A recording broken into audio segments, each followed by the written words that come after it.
So, mga tanong si Bro Eugene. Mm, Bali, one. Okay, sa bro Okay, kung matiyog na ka Bro Eugene, masugod ng oras. mm. Sige, go ahead. Babasahin ko unang tanong ang King James Version na Biblia sa unang 1 chapter 2 verse 18 to 19 na ibinanggit po dito ay isang antikristo dahil lumabas po sila sa fellowship ni Kristo. Ano itong lumabas sa fellowship ni Kristo na antikristo? Protestante ito o tunay na Kristiyano? Protestante yan na Roman Catholic Church na kung saan ay tumalikod sa katotohanan, no? Tumalikod sa kautusan ng Panginoon. 1 John 2:4, mga sinungaling ang Roman Catholic Church. Kaya ang tinutukoy diyan sa 1 John 2:18 ay ang Roman Catholic sa mababasa at mauunawaan diyan. Sunod na tanong ga po.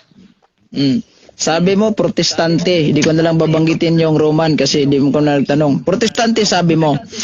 Next, batay dito sa libro yung Seventh-day Adventist belief that the Seventh-day Adventist Church, one of the largest and fastest growing Protestant missionary organization. Tama ba itong nakasulat sa libro niyo o mali?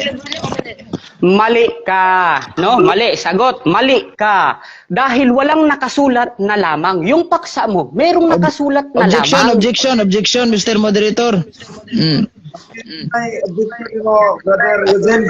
Ang objection ko, hindi ako nagtanong kung ako ba'y nagkamali o siya o itong libro. Ang sabi ko lang, tama ba itong nakasulat sa libro nila o mali? Yan lang yung tanong. Pag sinabi niya tama, ay explain niya. Pag sinabi niyang mali itong libro nila, explain. Counter objection, Mr. Moderator. Hindi, counter objection po, Mr. Moderator. Ang kanya pong categorical ay sinagot ko po, wala pong pakialamanan sa explanation. Basta sinagot ko ang categorical, wala akong binayolate na law sa rules natin. No? So, sasagot ko ako, Mr. Moderator. Mas kawawa ka ga po. Sa totoo lang. Masyado kang hangin. Sagot, mali ka. Dahil ang paksa mo ay merong mababasa na ang Seventh-day Adventist ay protestante lamang. Diyan sa binasa mo, walang nakasulat na lamang. Inimbento mo lang yun. No, napakalinaw. Huwag ka sanang maglagay ng mga salitang hindi nanggagaling sa aming doktrina. Kaya lang, pinagbibintangan mo kami sa kasinungalingan mong taglay. Sunod pong tanong. Sige. Sabi mo, hindi magsinungaling. Doon sa 1 John chapter verse 18 to 19, may mababasa bang protestante dyan Roman Catholic Church o wala? Walang mababasa yan. Maraming salamat at iniwanan mo yung paksa mo kasi ang paksa mo, ang Seventh-day Adventist ay protestante lamang. At pumunta ka na sa Roman Catholic, nilaglag ang doktrina niyang taglay, yung pagpapatunay niya, iniwanan yung paksa. So, malinaw, no? Na word for word, walang mababasang RCC, ngunit merong mabasa at mauunawaan na kayo yan ang lumabas sa katotohanan dahil nang hawak kayo sa kasinungalingan. Sunod na tanong. Dito tayo sa mababasa at maunawaan, sabi mo. Yan. Kasi protestante pala ang sa 1 John chapter 2 verse 18 to 19 at hindi pala mababasa Roman Catholic kasi maunawaan. Sabi sa doktrina ninyo, kayo po ay isang protestante. Sang-ayon ka ba sa doktrina ninyo o hindi ka sang-ayon na kayo isang protestante?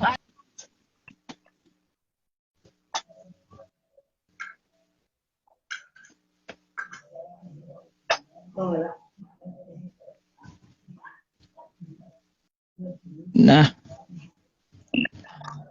Pakiposan tayo, Mr. Moderator. Wala yung isa.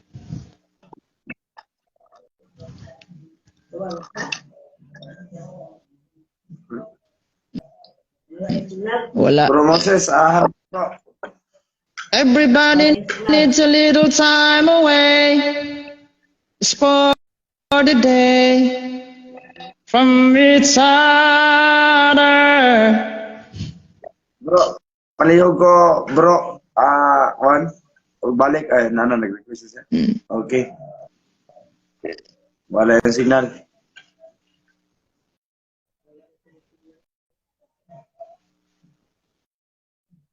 Good question na, bro. Hold me now. It's hard for me to say I'm sorry. Bro, gi-accept. Oh, na. Okay na. Sige, Sige. puti yung oras. Okay. Ang tanong ko ay ganito. Ipo, sagot. Ibabalik ko yung tanong para maklaro. Sabi niya, wala palang mababasa na Roman Catholic Church doon sa 1 John chapter 2 verse 18 to 19. Sabi lang niya mauunawaan. Okay. So sa ngayon naman siya na protestante yan. Ang base po sa inyong doktrina, kayo po ay isang protestante. Sang-ayon ka ba sa doktrina ninyo o hindi ka sang-ayon sa doktrina ninyo? Yan lang po, categorical. Okay, sagot. Di po ako sang-ayon sa inyong pag-iisip. Di po ako sang-ayon sa Moderator, objection. pag-uunawa mo. Objection. Ang tanong ko, hindi ako nagtanong sa kanya kung sang-ayon ba siya sa aking pag-uunawa o hindi. Ang simple lang tanong ko, sang-ayon ba siya sa doktrina nila mismo, Seventh Adventist belief, na sila'y protestante? Oo o hindi? Yes or no? Explain niya kung sang-ayon siya sa doktrina nilang siya'y protestante. Pag hindi siya sang-ayon, explain niya. O yan lang kasimple. Okay, bro, paliw ko tubag. Dili, explain 1 minute.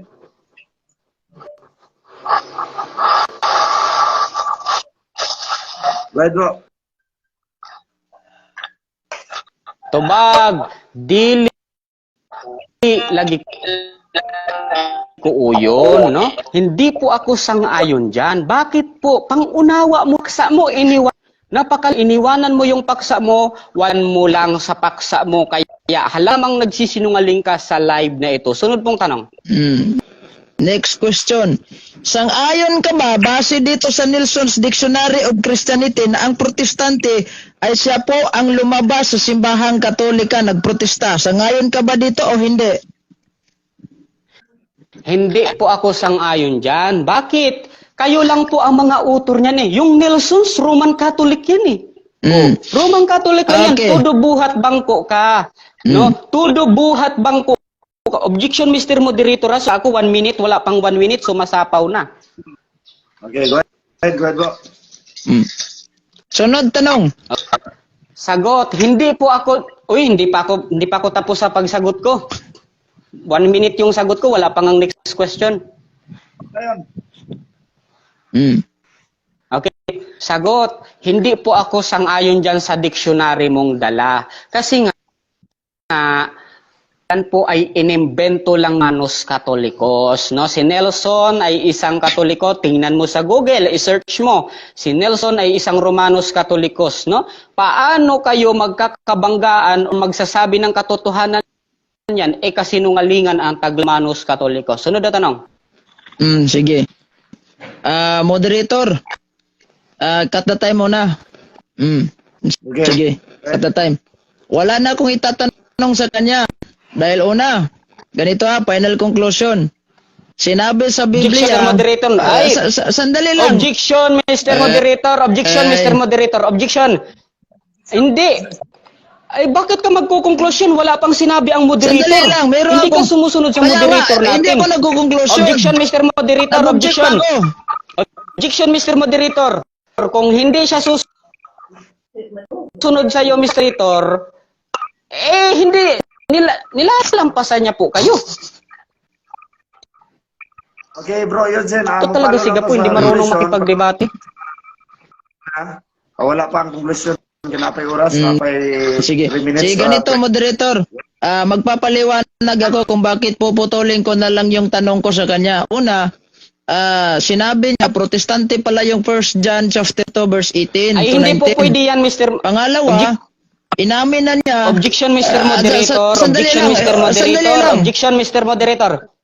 Sige, tuloy ko itong Objection, question. Mr. Moderator. Ituloy ko itong question and answer. Ayaw mo eh. Sige. Ay, objection po muna, Mr. Moderator. Objection. Paki-allowed po ang aking objection, Mr. Moderator. Ang kanya pong time ay hindi magsalita at magkonklusyon, kundi magtanong. Ngayon, kung i-waive niya, bibigyan niyo po siya ng time para dyan sa conclusion niya. So, At bro, ako yun dyan. rin ay mag-conclusion. Bro, yun dyan. Sige. I-whip down mo. So, conclusion, 7 minutes. Gusto niya, ayaw niya, gusto niya, magtanong ako ulit. Sige, tatapusin ko na lang yung tanong ko. Tanong. Sige. Base sa Anong ayaw ko? Wala yan sa rules. Sandali lang. Base sa Seventh-day Adventist na doktrina nyo, kayo po ay isang Protestant denomination. Sang-ayon ka dito o hindi ka sang-ayon sa doktrina mo? Hindi nga ako sang-ayon dyan sa pangunawa mo. Bakit? Ipinakita mo lang naman yung libro, wala ka namang binasa. Objection, Mr. Moderator, sumagot akong categorical, sumasapaw. Wala naman akong binayolate na law. Sagot. Sige. Hindi nga po ako sang-ayon dyan sa pangunawa mo. Ipinakita mo lang naman yung libro. Hindi mo nga ipinakita sa screen na mababasa talaga yun. Walang mababasa talaga dyan sa librong yan. Ginawa-gawa at inimbento mo lang yan. Argumentum and bitum fallacium nagsisiling ang Sige, Romanong sige. Katolikong. Wala Sunod daw tanong. mababasa. Wala daw mababasa. Pag mayroon akong mababasa na Objection, Mr. Protestante Moderator. kayo. Okay, Objection, Mr. Moderator. Okay. Sige, showdown tayo. Basahin mo na ang Seventh-day Adventist ay protestante lamang. Letra por Hindi. letra dyan. Lamang ha. Showdown. Protestante Kasi yung naghahamon ka pinag-uusapan natin. Ay, Kaya ko na lang dinagdagan yung lamang. Hindi, dahil wala meron sa ah, paksa mo. Meron sa paksa mo. Bakit iiwanan mo yung paksa mo?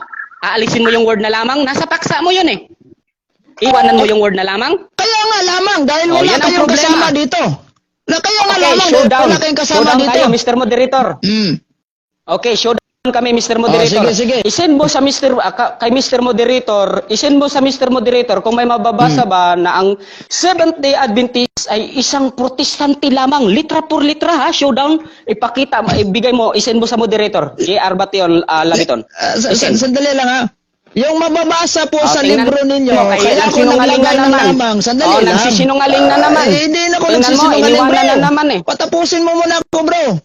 Kaya ako dinagdagan yung tema ko ng lamang. Hindi, bro. Dahil wala Mr. kayong Moderator. karugtong dito. Kayo lang pong nag-iisa dito. dinagdagan Kaya lang pala lamang. niya. Dinagdagan lang pala. Dinagdagan see? lang pala, dinagdagan. Truth. Dagdag lang Facts. pala yon. See, Pero kita, tanggapin klaro mo po. na lang, katotohanan. Na kayo'y protestante talaga. Hindi ko yan tatanggapin. Wala yan. Ah. Wala yan. Puro negative See, yung tanong takot mo eh. Next. Sunod tanong. Mas takot ka. Sunod tanong. Trash Sangayon talker ka lang. sa Hindi ka sinabi naman ng libro marunong. mo. Yan o. The Protestant churches are in great darkness. Sangayon ka dito o nagkamali yung libro.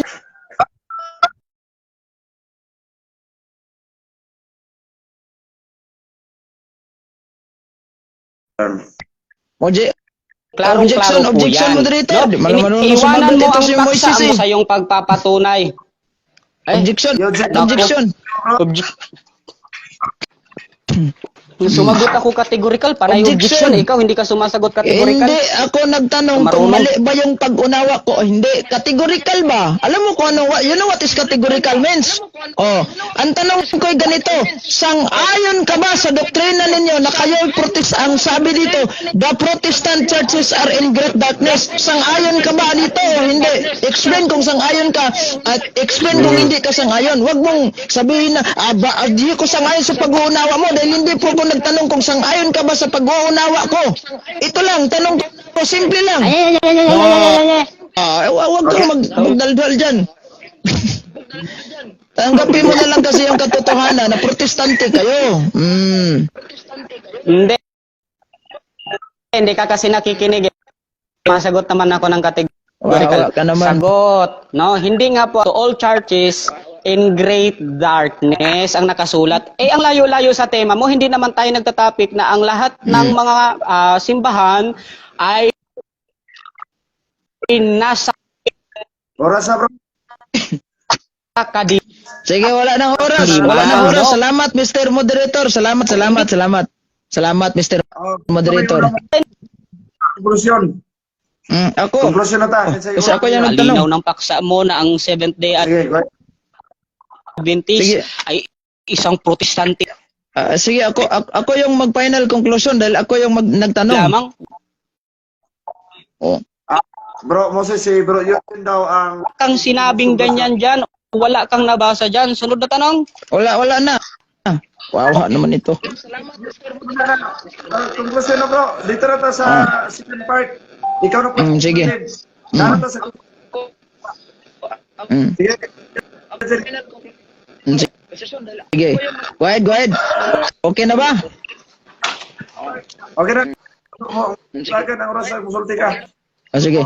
Kaya magandang araw Okay. at maraming salamat Mr. Moderator. Magandang araw din kay Moises Tonyakaw na on the spot debate po ito ano. Alam niyo ba kung bakit siya natalo? Oh, ganito. Showdown siya kanina na pag mabasa daw na may lamang. Kaya ko na lang yan dinagdagan ng lamang dahil po wala pong karugtong sa inyong doktrina na may kasama kayong protestante. O halimbawa dito, the Seventh-day Adventist is the largest and fastest Protestant, a growing Protestant missionary organization including Baptist. Wala pong ganun. Kaya ko sinasabing lamang. So pag sinasabi natin na kayo lang nag-iisa dito sa libro ninyo, amin ninyo, protestante kayo. Next, dito, sinabi sa kanilang dagitop, si Ellen White yung nagsulat, the Protestant churches are in great darkness. Kasali kayo sa churches na bilanggit ditong marami dahil po protestante kayo. O yan yung talo kayo. Parot. Kumbaga sa ano. Next, sa Biblia, walang mababasa sabi niya. Totoo naman. Dahil bilanggit ko sa tima namin, hindi po litra-litra, kundi ayon po, according po sa Biblia na maunawaan mismo sa Biblia.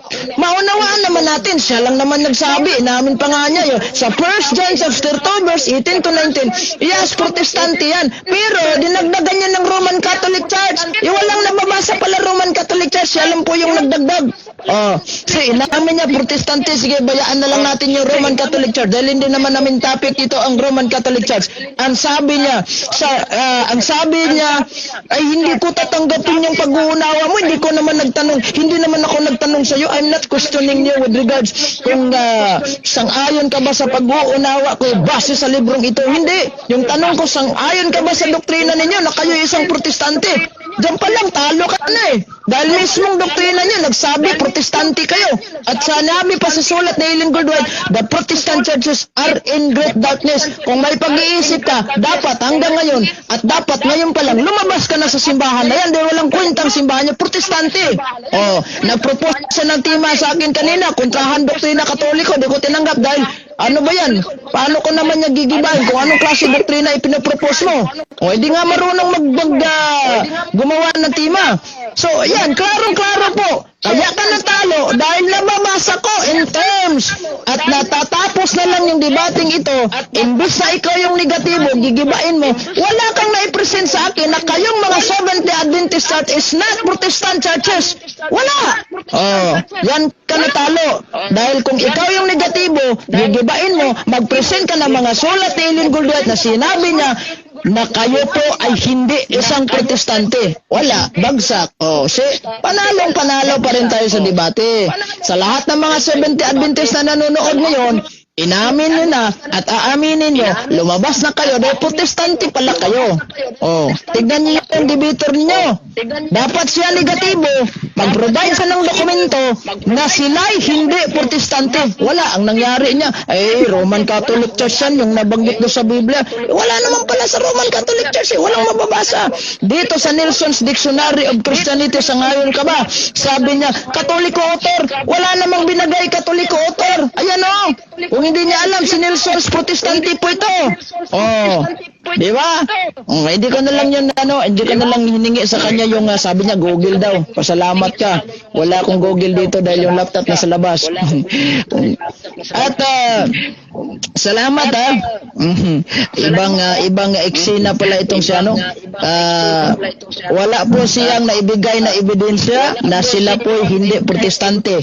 So, ibig sabihin, hanggang ngayon, patuloy pa rin tayong nananaig sa debating ito dahil ang ating katunggali ay hindi po siya nakapag-provide ng ebidensya na sila ay hindi protestante. Ang kini-question lang niya, sino ba yung writer doon sa Word Book? Yung kay sinulat ni yung binasa mo.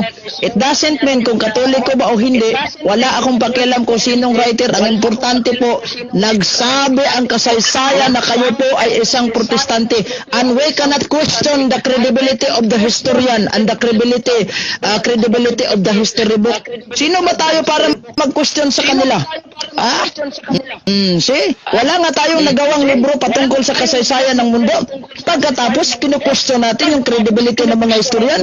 Aba, wala na tayong ibang magawa kundi maniniwala na lang tayo sa kasaysayan, the New Book Knowledge Encyclopedia.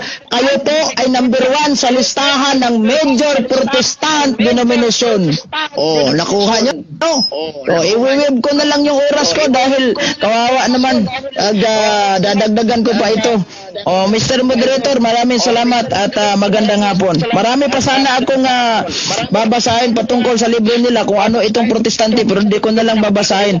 Maraming salamat at God bless. Magandang hapon po sa ating lahat.